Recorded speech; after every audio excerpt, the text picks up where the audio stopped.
Hello guys welcome to knowledge of. आज चाहिँ हामीहरू चाहिँ अनलाइन लाइसेन्स फर्म चाहिँ कसरी फिल गर्छौँ एड क्याटेगोरीको लागि चाहिँ होइन।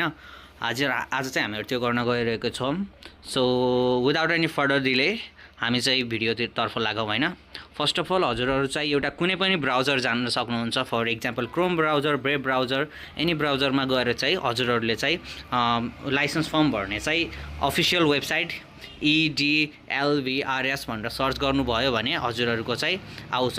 यसमा चाहिँ मेरो डाइरेक्ट खोल्यो, म हजुरहरूलाई EDLVRS भनेर मात्रै सर्च गर्यो भने हाम्रो चाहिँ हेर्नुहोस् यहाँ बागमती प्रदेशको आयो। हजुरको चाहिँ कुन प्रोभिन्सको हो त्यही प्रोभिन्स अनुसार चाहिँ छनौट गर्नु होला। फर इक्जाम्पल मैले चाहिँ अहिले गर्न लागेको लुम्बिनी प्रदेशको हो, त्यही भएर म लुम्बिनी प्रदेशकोमा चाहिँ सिलेक्ट गर्छु।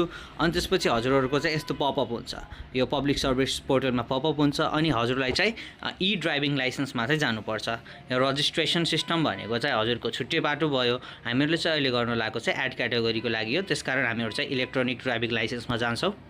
यसमा गइसकेपछि चाहिँ हजुरहरूले चाहिँ यहाँ डिफ्रेन्ट अप्सनहरू हेर्न सक्छौँ। फर्स्टमा हल्का तल गइसकेपछि हामीले न्यू लाइसेन्स अनि एड क्याटेगोरी एप्लिकेसन अनि अन्य अरू पनि छन्। हामीहरू चाहिँ सिधा आफ्नो एड क्याटेगोरी एप्लिकेसनमा चाहिँ जान्छौँ। यसमा हामीहरू गइसकेपछि सबभन्दा फर्स्टमा चाहिँ हामीहरूको चाहिँ लाइसेन्स फर्मेट भनेको छ। हाम्रो चाहिँ मेनली न्यू फर्मेट नै हुन्छ। अनि फर्स्ट अफ अल आज मैले गर्न लागेकोलाई लाइसेन्स नम्बर चाहिँ अब म हाल्न गइरहेको छु। यसरी लाइसेन्स नम्बर हाल्छौँ हामीहरूले। लाइसेन्स नम्बर हालिसकेपछि हाम्रो चाहिँ नेसनल आइडी नम्बर पनि हाल्नुपर्ने हुन्छ। नेसनल आइडी नम्बर पनि हामीहरू हालौँ।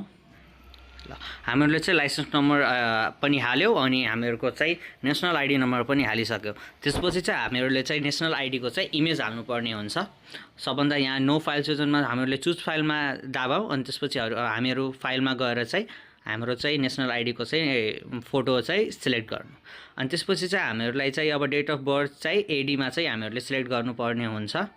अब हामीहरूले ठ्याक्क क्यालेन्डरमा दाबेर पनि गर्न सक्छौँ या हामीहरूले डाइरेक्ट इन्टर पनि गर्न सक्छौँ। म चाहिँ अब डाइरेक्ट हाल्न गइरहेको छु। यसरी हामीहरूले चाहिँ हालिसकेपछि चाहिँ हामीहरूले चाहिँ एउटा मेल चाहिँ हाल्नुपर्ने हुन्छ। अनि हामीहरूको चाहिँ यसपछि चाहिँ हामीहरू कन्टिन्यूतर्फ जाने।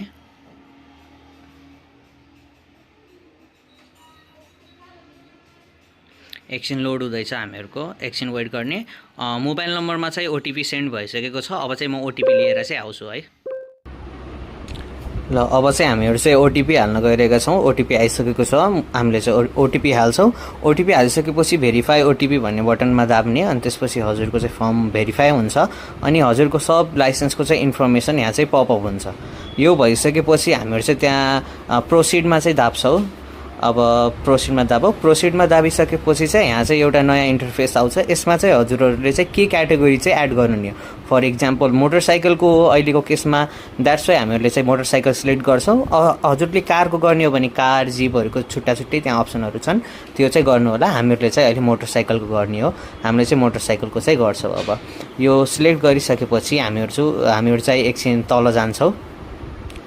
हामीहरू तल गएर चाहिँ सबमिट एप्लिकेसनमा दाबिदिन्छौँ। सबमिट एप्लिकेसनमा दाब्दा बित्तिकै चाहिँ हजुरको चाहिँ एप्लिकेसन चाहिँ सबमिट हुन्छ। अनि यो चाहिँ हजुरको लाइसेन्स दिने त्यो ठाउँमा चाहिँ एप्लिकेसन सबमिट भइसकेपछि हामीहरूले चाहिँ आफ्नो एप्लिकेसन फर्म चाहिँ डाउनलोड पनि गर्न सक्छौँ, त्यति डाउनलोड पिडिएफमा दाबेर। यो भइसकेपछि चाहिँ हजुरको चाहिँ फाइनली सक्सेसफुल्ली चाहिँ हजुरको एप्लिकेसन चाहिँ फर्म फिलअप भइसकेको हुन्छ। त्यसपछि चाहिँ हजुरहरूले चाहिँ यहाँबाट फर्दर गर्नको लागि चाहिँ मेडिकल प्रोसिड टु मेडिकल गर्न सक्नुहुन्छ। यही गरिसकेपछि हजुरलाई डिफ्रेन्ट कन्ट्याक्ट आउँछ फर द मेडिकल। यति भइसकेपछि हजुरको चाहिँ फाइनल्ली चाहिँ अनलाइन मार्फत चाहिँ हजुरको चाहिँ online form application for ad category चाहिँ हुन्छ। सो भिडियो हजुरको यति नै हो। यस्तै भिडियोहरू हेर्नको लागि चाहिँ हाम्रो च्यानललाई चाहिँ लाइक, सेयर एन्ड सब्सक्राइब गर्न चाहिँ नभुल्नु होला। आजको लागि यति, धन्यवाद।